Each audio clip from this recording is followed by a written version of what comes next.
aujourd'hui, pour changer, si on parlait de nouilles, hein? Eh bien, d'un côté, il y a nous, les consommateurs de nouilles, et quelque part assez loin, il y a les producteurs de nouilles avec des machines à nouilles. Mais quand un soir on a décidé de manger des nouilles, ce n'est pas obligatoire que les machines à nouilles se mettent à travailler juste à ce moment-là. Non, entre le producteur et le consommateur, il y a comme on dit des stocks. Mais l'électricité, ce n'est pas pareil. On ne peut pas la mettre en réserve, ni dans les prises, ni dans les fils, ni dans les usines. Alors comment fait-on? Supposons d'abord qu'il n'y ait qu'une usine pour alimenter votre région. Dès qu'un consommateur va avoir besoin d'une puissance de 3 kW pour faire cuire des nouilles par exemple, eh bien il faut que la centrale débite immédiatement sur le réseau 3 kW de plus. Et il n'y a pas à attendre demain matin. Alors le monsieur de la centrale va pousser sa turbine pour augmenter la puissance de 3 kW. Et réciproquement, bien sûr, si quelque part quelqu'un débranche une machine de 300 kW, une machine à nouilles par exemple, eh bien, côté centrale, il va falloir réduire la puissance de 300 kW. Oui, à tout moment, la puissance fournie au réseau doit être exactement égale à la puissance totale demandée par les consommateurs. Or, cela peut varier énormément. Voilà par exemple de gros nuages qui arrivent sur la région.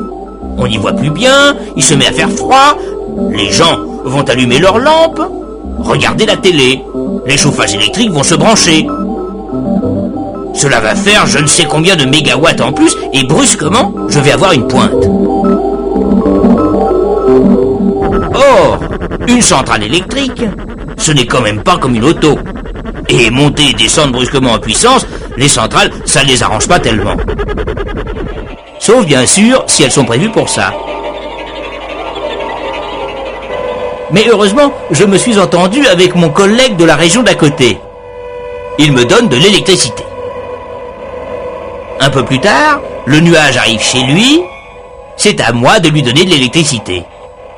Nos deux centrales sont, comme on dit, interconnectées, et au lieu d'avoir deux pointes brusques, on a quelque chose de beaucoup mieux. Alors ce qu'on fait avec deux centrales, on peut le faire au niveau du pays tout entier. Des quantités de centrales, un réseau d'interconnexion qui met en commun leur production. Mais on ne peut pas demander aux messieurs de toutes les centrales de passer leur temps à se téléphoner pour se synchroniser. Non, il y a d'autres messieurs répondant au joli nom de dispatchers et qui s'occupent de ça.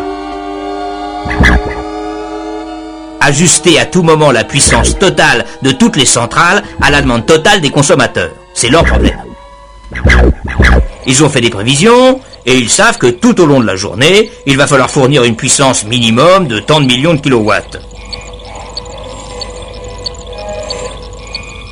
Cette production de base, comme on l'appelle, nos dispatchers vont l'assurer en priorité avec les centrales les plus économiques, celles qui utilisent les énergies qui coûtent le moins cher au pays. Et celles-là, on va les faire marcher au maximum de leur capacité, sans leur demander de s'occuper des pointes ni de rien. Pour les creux et les bosses, alors là, entrent en scène des centrales spécialisées dans ce genre de sport. Celles qui montent et descendent en puissance facilement. Ainsi, l'interconnexion est-elle un moyen de tirer le meilleur parti des ressources énergétiques du pays. Ainsi, grâce à l'interconnexion, le pays tout entier peut-il venir en aide à une région qui, tout d'un coup, a besoin d'un supplément d'électricité. Non, l'énergie électrique, cela ne peut pas se stocker comme l'eau ou comme les nouilles. Par contre, cela se transporte d'un bout à l'autre du pays à la vitesse de la lumière.